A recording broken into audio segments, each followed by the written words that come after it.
భలే భలే మాట, బంగారు మాట, బైబిల్లో మాట.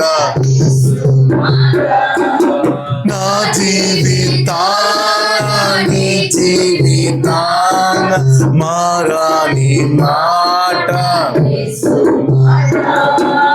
నా జీవితాన నీ జీవితాన మరువాని మాట. యేసు మాట, భలే భలే మాట, బంగారు మాట, బైబిల్లో మాట. యేసు మాట, భలే భలే మాట, బంగారు మాట, బైబిల్లో మాట. యేసు మాట, యేసు మాట, యేసు మాట. సరే, బైబిల్లోకి వద్దాం. యాక్చువల్గా అయితే క్యాలెండర్ వాక్యం అని అనుకునే ఆలోచన వద్దనుకున్నప్పటికీ ఆ వాక్యం చదివిన తర్వాత దాంట్లో నుంచి మరలా ఈరోజు వెళ్తున్నాను. కంటిన్యూగా కాదు, కానీ ఓసారి ప్రభు చిత్తం అయితే ఆ వాక్యాన్ని మీ అందరు గుర్తుండదు అనుకుంటే చదివే ఉంటారు. చెప్పండి, ఏముంది ఈరోజు కొత్త క్యాలెండర్లో? దినవృత్తాంతాలు 7:3 కదా. చెప్పండి, చూడకుండా చెప్పండి. యెహోవా దయాళుడు,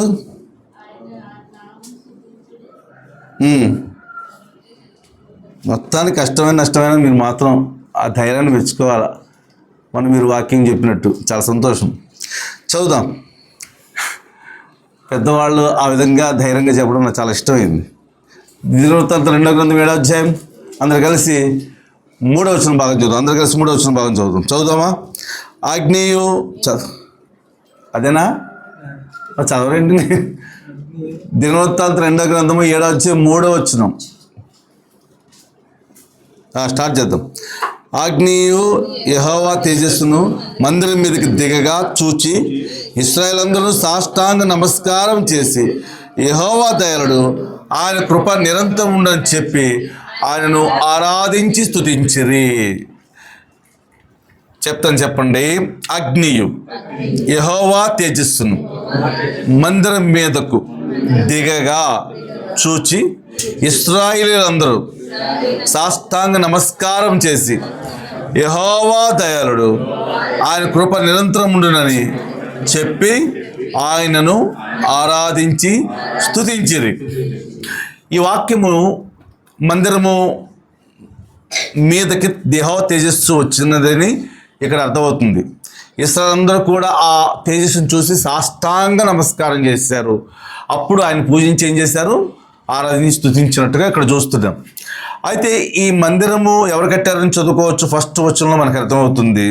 సొలొమోను తాను చేయు ప్రార్థన ముగించినప్పుడు అగ్ని ఆకాశం దిగి దహన బలులు ఇతరమైన బలులను దహించను, యెహోవా తేజస్సు మందిరం నిండా నిండాను. అంటే ఎవరు కట్టారని తెలుస్తుంది మనకి ఇక్కడ. సొలొమోను. మొదట ఆ ముందు అధ్యాయాలకు వెళితే మనకు క్లియర్గా ఉంటుంది ఎంత కష్టపడి కట్టాడో. ముందు అధ్యాయంలో ఉంటుంది క్లియర్గా. అయితే మందిరము కట్టబడిన తర్వాత దేవుని యొక్క తేజస్సు దాని మీదకి వచ్చినట్టుగా మనం చూస్తున్నాం. వాస్తవానికి మందిరం కట్టాలంటే సొలొమోను కట్టిన మందిరం ఆషామాషిది కాదు. ప్రపంచంలో ఈ రోజు వరకు అంత ఖరీదైన పెట్టిన మందిరం కట్టింది లేనే లేదు. పోయిసారి చెప్పాను, 8,000 కోట్లు చెప్పాను, మీకు గుర్తుందా? ఈ రోజు లెక్కేస్తే అది 8,000 కోట్ల ఖరీదు. ఎందుకంటే మొత్తం బంగారం నగలు ఏమంటారు వజ్రాలతో నింపేశాడు. ఎవరు? సొలొమోను. అంతగా ఖర్చు పెట్టేశాడు. ఖర్చు పెట్టడం అంటే దావీదు సిద్ధపరిచేశాడు అవి, కానీ అతనికి అర్హత లేకుండా అయింది కాబట్టి ఇందు ద్వారా కట్టించుకున్నాడు.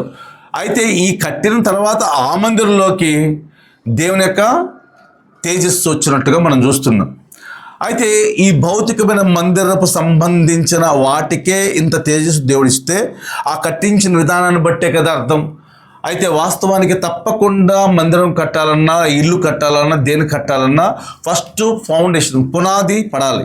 పునాది పడిన తర్వాతే మిగతా కార్యక్రమం అంతా స్టార్ట్ అవుతుంది. పోలే డైరెక్ట్ గోడలు కట్టేస్తారంటే లేదు కదా.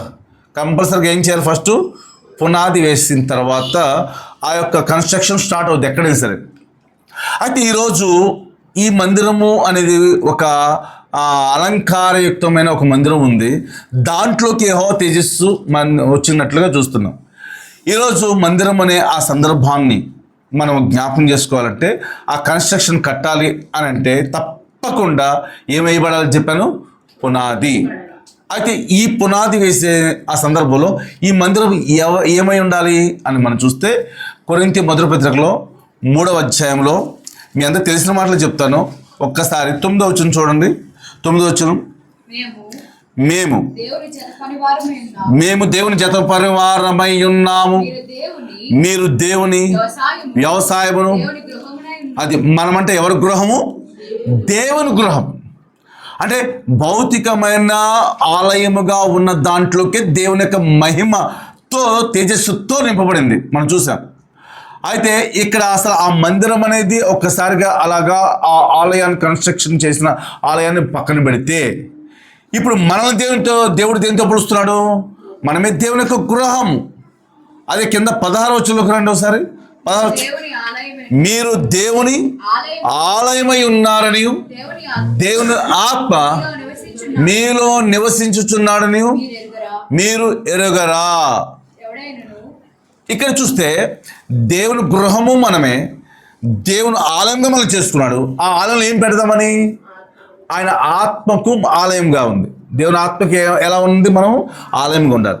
అయితే దీనిని ఒకవేళ నా ఇష్టం, నా శరీరం, నా ఇష్టం వచ్చిన నేను చేసుకోవచ్చు, నా శరీరం అనుకునే వాళ్ళు చాలామంది ఉన్నారు. కొంతమంది చూడండి, భార్య భర్తల్లో మధ్యలో గొడవలు లేనప్పుడు భార్యని చాలా షౌటింగ్ సౌండ్తో మాట్లాడతారు భర్తలు. నా ఇష్టం, నా భార్య అంటారు. అసలు నువ్వెప్పుడు ఆ మాట అనడానికి ఈ వాక్య ప్రకారంగా నీ ఇష్టం కానే కాదు. ఇక్కడ వాక్యం ఏమైనా అర్థమవుతుంది మనకి? క్లియర్గా చెప్తున్నాడు, దేవుని ఆలయం అయి ఉన్నారని, దేవుని ఆత్మ మీలో నివసించు. దేవుని ఆత్మను కొడుతున్నట్టు కాదు. అప్పుడు ఒకవేళ తిడుతుంటే ఎవరిని తిడుతున్నట్టు? నువ్వు దేవుని ఆత్మను. కొడుతుంటే ఎవరిని కొడుతున్నట్టు? కొన్నిసార్లు కండిషన్ ఎవరి మాట వినాలి చెప్పండి? భర్త మాటే వినాలంటారు. నేను అంటాను వినకూడదని అనలేదు, వినాలి. భార్య మాట కూడా భర్త వినాలి. ఈక్వాలిటీ ఉండాలి దాంట్లో. మనం ఏంటంటే పాతకాలంలోకి వెళ్ళిపోతారు చాలామంది. వెళ్ళిపోయి ఇంకా అణుగుమణిగి ఉండాలి, ఆవిడ వంట పని చేయాలి, ఆవిడ ఆ పనులు చేయాలంటూ ఉంటారు. ఇది కాదు బైబిల్ చెప్తుంది. దేవుని ఆత్మ కలిగిన వాళ్ళకి అందరూ సమానమే. అలాగని చెప్పేసి నిజం చెప్పాలంటే ఇక్కడ రాస్తున్న మాట, ఎవడైనను, తర్వాత వచనం చూడండి, తర్వాత వచనంలో 17 ఎవడైనను దేవుని ఆలయమును పాడు చేసినలా అంటే అర్థమైతే ఆలయమును మనం వెళ్ళి పాడు చేయము. దేన్ని పాడు చేసినట్టు అవుతుంది? ఇప్పుడు మనల్ని పాడు చేస్తే, లేకపోతే నేను మిమ్మల్ని పాడు చేస్తే నువ్వు ఏం పాడు చేసినట్టు? దేవుని ఆలయం పాడు చేసినట్టే. ఎందుకంటే ఈ ఆలయం నీది కాదు, ఎవరిది? దేవుని ఆలయంను నా ఇష్టం వచ్చినట్టు చేసుకుంటానని, నా ఇష్టం వచ్చినట్టు కుట్టుకుంటానని, నా ఇష్టం వచ్చినట్టు త్రాగుతానని, నా ఇష్టం వచ్చినట్టు నేను ఏదైనా చేసుకోవచ్చు అనుకుంటారు చాలామంది. అసలు ఈ ఆలయమును కనీసం మన సొంతగా ఏం చేసుకోవడానికి కూడా లేదు. ఈ ఆలయంలో ఎవరు ఉండాలనుకుంటున్నాడు? పరిశుద్ధాత్ముడు ఉండాలి, దేవుడు ఉండాలనుకుంటున్నాడు. ఆ ఆలయము కలిగిన ఆ సందర్భంలో మనం ఎక్కువగా దేవుని యొక్క సన్నిధికే దీనికి ప్రిఫరెన్స్ ఇవ్వాలి. చూడండి, దేవుని సన్నిధి అని చెప్పేసరికి చాలామంది దూరం అయిపోతారు. ఎక్కడైనా కూడికలు కానీ వేటికైనా సరే, లేకపోతే ఎక్కడైనా అర్జెంట్ పరిశుద్ధమైన పరిస్థితులకి చాలామంది దూరం ఎందుకు అవుతారు? ఆలయం ఏం చేస్తున్నాం? మనం పాడు చేస్తున్నాం. మన సొంత పనులకి దేవుని ఆలయం పాడు చేస్తున్నామని అర్థం. ప్రభు కోపం వస్తుందండి. ఆ కోపం రాకముందే చెప్తున్నాడు, నువ్వు తప్పకుండా ఆలయం ఎవరిని పాడు చేయొద్దు అని గుర్తు చేస్తాను. పాడు చేస్తే నేనే వాడిని పాడు చేస్తాను. అంత కోపం ఉంటుంది. అందుకని కొత్త సంవత్సరంలో మన ఆలయాన్ని మనమే ఆలయంగా ఉన్నాయి. ఎవరు ఆలయంగా ఉన్నాం? దేవుని ఆలయంగా. అందులో ఎవరు నివసిస్తారు? పరిశుద్ధాత్ముడు నివసించిన ఆలయాన్ని నా ఇష్టం అనకూడదు. అలాగని చెప్పేసి మనం ఏంటంటే మన ఇష్టం వచ్చి జీవించడం కాదు. మన ఇష్టం వచ్చి జీవించడానికి కూడా అర్హత లేదు. దేవుడు చెప్పిన పద్ధతుల్లోనే మనం జీవించాలి. అర్థమవుతుందా? అందుకని ఈ మాట రాస్తున్నాడు. చూడండి ఇంకో మాట, కొరింథీ మొదటి పత్రికలోనే మత్తయి సువార్తలో 21వ అధ్యాయం ఇక్కడ ఈ ఆలయం గురించి ఒకసారి చూస్తే మనకు అర్థమవుతుంది. 21వ అధ్యాయం 12-13 వచనాలు. యేసు దేవాలయములో ప్రవేశించి క్రయ విక్రయములు చేయవారినందరినీ వెళ్ళగొట్టి రోకలు మార్చు వారి బలలను, గువ్వలమ్ము వారి పీఠములను పడద్రోసి, అర్థమవుతుందా? నా మందిరము. ఏ మందిరం అంట? ప్రార్థనా మందిరం. కానీ దాన్ని మీరేం చేశారు? దొంగల గుహ. ఇక భౌతికమైన మందిరం యెరూషలేము దేవాలయం కాదని నేను అన్నాం. కానీ అక్కడ ఏం చేస్తున్నారు వాళ్ళు? వ్యాపారం చేస్తున్నారు. వ్యాపారం చేయకూడదు అంటే చేయొచ్చు. ఏ వ్యాపారం చేసి తెలుసా? బైబిల్స్ కంపల్సరీగా అది ఖర్చుతో కూడుకున్నది ఈ రోజుల్లో. అది already Bible society of India వాళ్ళు ఏం చేస్తారంటే అది ఖరీదు చాలా అవుద్ది, కానీ వాళ్ళు స్పాన్సర్ చేసుకుని మనకు తక్కువ ధరలో పంపిస్తుంటారు. మనం అది కూడా కష్టపడి అమ్మో 250, అమ్మో 350 అని భయపడుతుంటారు. దేనికి? ఒక్క చిన్న బైబిల్కి. దాని ఖరీదు దగ్గర డబుల్ ట్రిపుల్ ఉంటుందంట. వాళ్ళు వేసుకుంటున్నారు. అది తప్పకుండా వాళ్ళ చేతిలోకి వెళ్ళాలి. కాబట్టి ఇంకా కొంతమంది డబ్బున్న వాళ్ళు ఏం చేస్తారంటే అనేక చోట్ల చైనాలో లేకపోతే కొన్ని చోట్ల బైబిల్స్ దొరకని ప్లేసుల్లో వాళ్ళు కొంతమంది స్పాన్సర్ చేసుకొని పంపించేస్తారు. వాళ్ళు వీడియోస్ చూస్తున్నప్పుడు చాలా ఆశ్చర్యమైపోద్ది. ఎందుకు తెలుసా? వాళ్ళకి బైబిల్ దొరికితే బంగారం నగలు దొరికిన దాని మీద ఎక్కువగా ముద్దు పెట్టుకొని ఏడ్చేస్తున్నారు. అంటే ఈ బైబిల్ అంటే ఎవరు దొరికినట్టు? డైరెక్ట్గా దేవుడే దొరికినట్టుగా. మనం ఆ బైబిల్ని ఎక్కడ పెడతాం చెప్పడం? ఆ మూలం ఉంటుంది. ఎప్పుడో సరిదిస్తాం. ఇలా కొట్టంగానే పాండ్స్ పౌడర్ మొత్తం అయిపోయిన దానికన్నా డబల్ వస్తుంది ఒకవేళ దొరికితే. అంత ఉంటుంది. కొంతమంది, అందరు కాదు. మన వాళ్ళందరూ చక్కగా బైబిల్ చదువుతారు, బైబిల్ తెచ్చుకుంటారు, కాదంటలేదు ఎక్కువగా. అందుకని ఈ మాట జ్ఞాపకం చేసుకుంటే మనకు అర్థమవుతుంది. అక్కడ ఏం చేస్తారు? బిజినెస్ చేస్తారు. ఏం బిజినెస్ చేయకూడదు ఇప్పుడు అంటే కర్చీఫ్లు అమ్ముతుంటారు చాలా చోట్ల కదా. కర్చీఫ్లు, నూనెలు అమ్ముతుంటారు. నూనె గురించి మీకు ఎప్పుడు చెబుతారు కదా. ఆ నూనె గురించి బైబిల్లో ఎక్కడన్నా అమ్మమని కానీ నూనెకి ప్రార్థన చేయమని కానీ ఉంది ఎక్కడైనా? బైబిల్లో లేదు అసలు. బైబిల్ ఏముంది? యాకోబు రాసిన పత్రిక 5:13 కదా. 13 14 చదువునా? మీలో ఎవడైనను రోగి అయి ఉన్నాడు, సంఘ పెద్దలను పిలిపించి వారు ప్రభువు నామమున ఎవరైతే రోగిగా ఉంటాడో అతనికి నూనె రాసి, అంతేగాని అతను కడుపు మీద నొప్పి ఉంటే కడుపుకి రాసి, అతను తొడ మీద నొప్పి ఉంటే తొడకు రాసి రాయలేదు అక్కడ. అతనికి రాసి అంటే మ్యాక్సిమం అతని యొక్క పై స్థాయి ఏంటి? తలభాగం మీద రాసి అని చెప్పాడు. అంతే. మనం ఎందుకు రాయాలి వెనక ఎన్నొద్దు మనకి. ప్రభు చెప్పాడు, రాయటం అంతే. రాసి ప్రార్థన చేయవలను.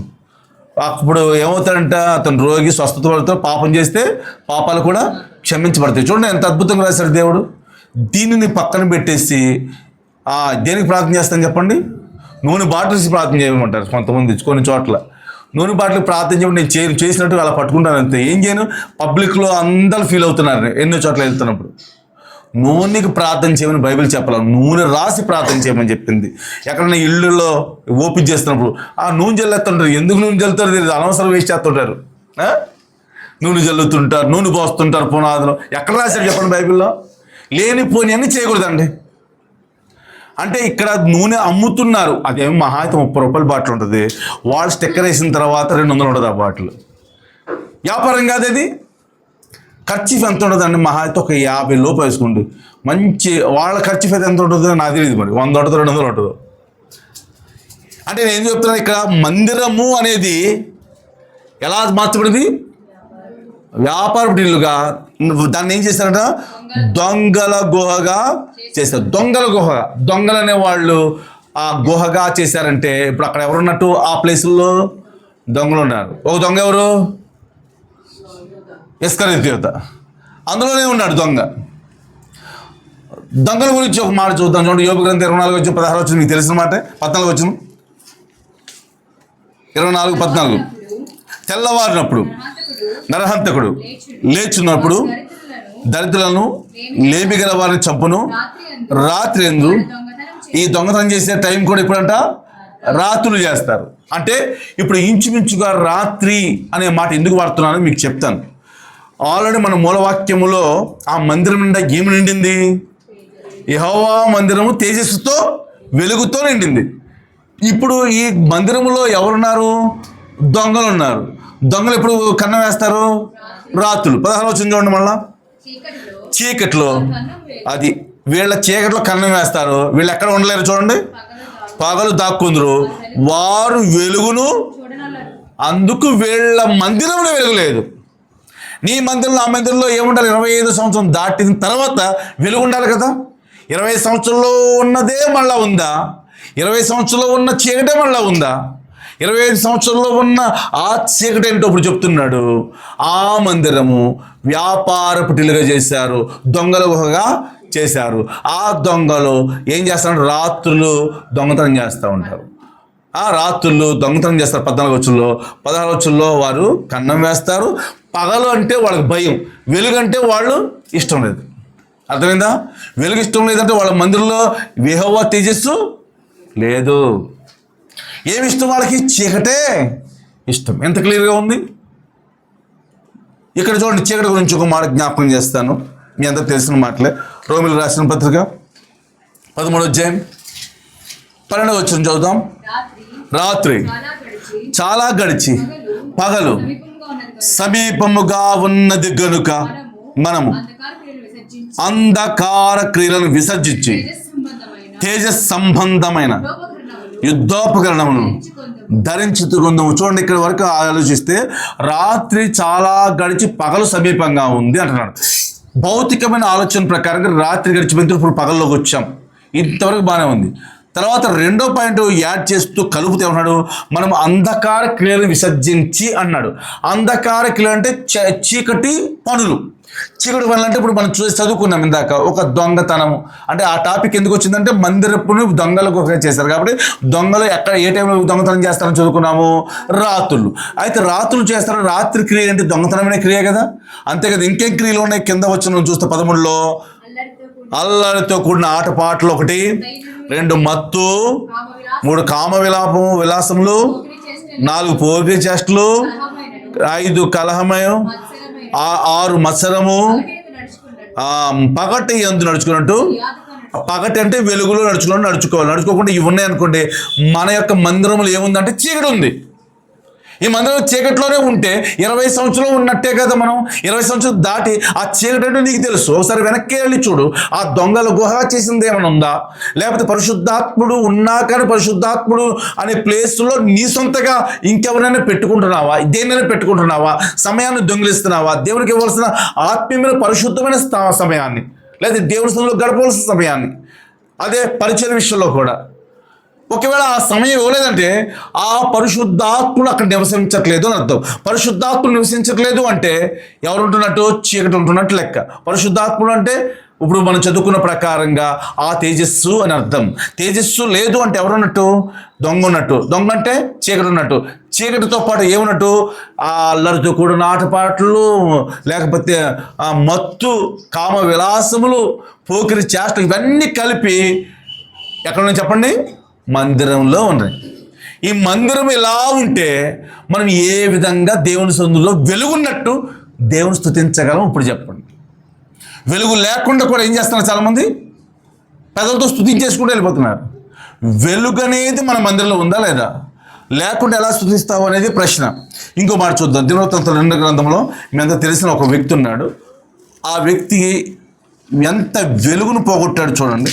26వ అధ్యాయం ఒకసారి 18వ వచనం చదవండి. వారు రాజైన ఉజ్జియాను ఎదురించి ఉజ్జియా యెహోవాకు ధూపం వేయుటకై ప్రతిష్ఠించబడిన అహరోను సంతతి వారైన యాజకుల పనియే గాని నీ పని కాదు. పరిశుద్ధ స్థలముల నుండి బయటకు మమ్ము నీవు ద్రోహం చేసి ఉన్నావు. దేవుడిని యెహోవా సన్నిధిని ఇది నీకు ఘనత కలుగజేయదని. ఇక్కడ సందర్భం ఎవరో మీకు అందరూ తెలుసు అనుకుంటున్నాను. ఉజ్జయిని ఒక రాజు ఉన్నాడు. ఆ రాజు మొదటి మనం 26వ అధ్యాయంలో ఇంచుమించుగా 5వ వచనం నుంచి చూస్తే తన డెవలప్మెంట్ అంతా కనపడుద్ది. 26 5వ వచనం నుంచి అతను ఎంత వరకు డెవలప్ అయ్యాడో మనం చదువుకుంటే కనపడుద్ది. మామూలుగా డెవలప్ అవ్వాలి. మొత్తం అతని పేరు ప్రఖ్యాతులు ప్రపంచమంతా వెళ్ళిపోయినాయి. అయితే 16వ వచనం దగ్గర స్థిరపడిన తర్వాత తన మనసులోకి ఏమొచ్చేసింది, నాకేంటనే గర్వం వచ్చింది. ఈ 18వ వచనం లోపలికి మనం వచ్చినప్పుడు ఇతను కూడా ఏం చేస్తున్నాడు, చర్చిలోకి వెళ్ళి పాస్టర్ గారిని పక్కన పెట్టి నేను రాజు కదా, నా ఇష్టం కదా అని చెప్పేసి ధూపం వేస్తున్నాడు. ధూపం వేయటం అంటే ఆల్రెడీ ధూపం ఎవరు వేయాలి, అహరోను సంతతి. అంటే అహరోను ఎవరు, ప్రధాన యాజకుడు. ప్రధాన యాజకుడు సంతతి అంటే యాజకులు, సేవకులు, పాస్టర్ చేయవలసిన పని. పాస్టర్ చేయవలసిన పని ఎవరికి అర్హత లేదు. లేనప్పుడు ఈయన ఏం చేస్తున్నాడు అంటే ధూపం ఈయన వేస్తున్నాడు. అంటే ధూపం అంటే ఈ కొత్త నిబంధన ప్రకారంగా మనకేంటి దాని అర్థం, ప్రార్థన అని అర్థం. ప్రార్థన చేయవలసిన డ్యూటీ ఆ ప్లేస్లో, ఆ మందిరంలో ఎవరిది, యాజకులది. అయితే ఇక్కడ ఎవరు చేస్తానికి వస్తున్నాడు, ఆ రాజు వచ్చి నేను ధూపం వేస్తానని చెప్పేసి మొదలెడితే అప్పుడు అడిగి చెప్పారు వాళ్ళు, అయ్యా తప్పది, ఎందుకంటే అది అహరోను సంతతి వారిది అన్నప్పుడు ఇతనికి 19 వచ్చింది చూడండి. ఉజ్జియా ధూపం వేటకు ధూపార్తిని చేత పట్టుకొని రౌద్రుడై ఎవరి మీద కోపం చూపిస్తున్నాడు చూడండి, ఎంత భయంకరం. ఇప్పుడు ఆల్రెడీ ధూపం ఉంది అక్కడ, అంటే వెలుగు ఉంది. వెలుగుని ఎవరి చేతిలో ఉంటే వెలుగు లేదు, ఉజ్జయ చేతిలోకి వచ్చిన తర్వాత వెలుగుపోతుంది. అర్థమైంది మీకు, స్పిరిచువాలిటీ వెలుగుపోతుంది. భౌతికమైన వెలుగు అక్కడ ఉందేమో, ఆ వెలుగు ఈయన తీసుకుని ఇతనిలో కోపం రౌద్రుడై అంటున్నాడు. తర్వాత ఆ యాజకుల మీద కోపం చూపారు. తర్వాత ఏంటి, యెహోవా మందిరంలో ధూపపీఠం పక్కన అతడు ఉండగా యాజకులు చూచుచునే ఉన్నప్పుడు అతను నొసట, అది అందరూ చూస్తుండగా తను ఆల్రెడీ వెలుగులో ఉన్న ఆ మందిరాన్ని తన అంతరంగపు యొక్క ఆలోచనతో కలిగిన రౌద్రము, కోపమని చీకటిని పెట్టి తను కూడా అయిపోయాడు. ఇప్పుడు కుష్ఠరోగంతో చీకటి అయిపోయాడు. అర్థమైంది మీకు నేను చెప్పింది. ఆల్రెడీ అక్కడ వెలుగులో ఉన్న ఆ సిచ్యువేషన్ నుంచి ఏమైంది చెప్పండి, తను రౌద్రమనే, గర్వమనే, కోపమనే చీకటి తీసుకొచ్చాడు. అంటే అంధకార క్రియలు అని చెప్పాను చూసారు ఇందాక. అంధకార క్రియలు అంటే ఇదే. ఎవరి మీద నువ్వు కోపం చూపిస్తున్నావు, ఆ యాజకుల మీద. అసలు ఆ స్పాట్ అలాగా చేస్తూ ఉండగానే అతను నొసట్లో ఏమొచ్చేసింది, కుష్ఠం. 20 వచ్చింది చూడండి. ఇప్పుడు ప్రధాన యాజకుడైన అజర్యాయు యాజకులందరూ అతని వైపు చూడగా అతను నొసట కుష్ఠము గలవాడై ఉండెను గనుక వారు తడువు చేయక అక్కడ నుండి అతనిని బయటికి వెళ్ళగొట్టరి. యెహోవా మొత్తునని ఎరిగి బయటికి వెళ్ళటకు తాను త్వరపడి. చూసారా, లేదు, వెలుగు ఇంకా పోయింది. ఇప్పుడు అర్థమైందా, అతనిలో ఒకప్పుడు వెలుగు ఉండేది. 26:5లో ఉంది. అతడు యెహోవాను ఆశ్రయించినంత కాలము అతను ఏం చేశాడు చెప్పండి, మంచి డెవలప్మెంట్ ఇచ్చాడు. ఎవరికి, ఉజ్జియాకి 26:5లో. మరి ఇప్పుడు ఏమైంది, ఆ మందిరములో నుంచి కూడా బయటికి వెళ్ళగొట్టడానికి వాళ్ళు ఇష్టపడే లోపే ఈయన త్వరపడ్డాడు. అంటే పాత నిబంధనలు లేవికాండం ఉంటుంది చదువుకున్న తర్వాత అక్కడ స్పష్టంగా కుష్టి వ్యాధిగ్రస్తులు పాళెము వెలుపలే ఉండాలి, లోపల లేదు. ఎంత బాధాకరం. ఈరోజు గర్వం కలిగిన వాళ్ళు, కోపం కలిగిన వాళ్ళు, రౌద్రం కలిగిన మనం ఉంటే మనము మందిరము అనే ఆత్మీయ జీవితంలో ఉన్నట్టుగా నటించిన మన లోపల క్రియ చెడు. కాబట్టి ఏమున్నట్టు, ఇప్పుడు చెడు ఉన్నట్టు, కుష్ఠం ఉన్నట్టు, పాపం ఉన్నట్టు, రౌద్రం ఉన్నట్టు అన్నీ మనలో ఉన్నాయి. ఇప్పుడు మందిరం పాడైంది, మందిరం అంతా చీకటైపోయింది. అందుకనే మనం ఏమని ఆరాధించగలం, అదే ఏమని ఆరాధించగలం. మనం ఆరాధించాలంటే మన మందిరములో పరిశుద్ధాత్ముడు కంటిన్యూగా ఉండాలి. ఆ పరిశుద్ధాత్ముడు ఉన్నంతకాలం దేవునికి సమయం ఎక్కువ ఇవ్వాలి. అది అప్పుడే మనం ఏం చేయగలం అంటే ఆశీర్వాదకరంగా ఉండగలం. కాబట్టి ఈ మందిరానికి పునాది మనం వేసుకోవాలి. అందుకనే కొరింథీ మొదటి పత్రిక 3వ అధ్యాయం 11వ వచనం చదువుకొని మనం ఆరాధన చేసుకుందాం. 3:11 వేయబడిన తప్ప మరి యొక్క పునాది ఎవడను వేయనేరడు. ఎవరంటే ఈ పునాది, యేసుక్రీస్తు పునాది మీద కట్టుకుంటే నీ లోపల రౌద్రం అనేది చంపుకో బుద్ధి అవుతుంది. మనసులో నెగిటివ్ షేడ్ రాదు. కొత్త సంవత్సరంలో అయ్యో అయిపోయింది, ఇది అయిపోయింది, ఎందుకు మళ్ళీ అదే అలవాటు ప్రకారంగా నెగిటివ్ వెళ్ళాలి, నేను అదే పద్ధతిలో ఆ చెడు ఎందుకు చూడాలి, ఆ అపవిత్రమైన జీవితం ఎందుకు గడపాలి అనిపిస్తుంది అనమాట. అర్థమైందా? అందుకని ఇక్కడ వేయబడిన తప్ప మరొక పునాది ఎవరు వేయనాడో ఆ పునాది ఎవరు, యేసుక్రీస్తే. ఆ పునాది యేసుక్రీస్తు మీద ఇప్పుడు నువ్వు కట్టబడితే ఈ మందిరం నిండా ఏమొస్తుంది, ఇప్పుడు వెలుగు వస్తుంది, యెహోవా తేజస్సు వస్తుంది. అప్పుడే మనం దేవుణ్ణి ఆరాధించి వాళ్ళ స్తుతించగలం. అట్టి ఆరాధన స్తుతి మనం చెల్లిద్దాం. దేవుడు మనల్ని దీవించును గాక. ఆమేన్. ఆమేన్. ఒక పాళ్ళవి 2 చరణాలు పాడుకుందాం.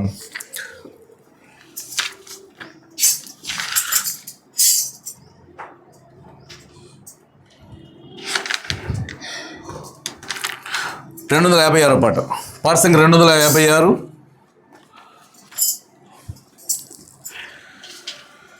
మొదటి చరణం, చివరి చరణం. లెమ్ము తేజరిల్లుము నీకు వెలుగు వాటియున్నది.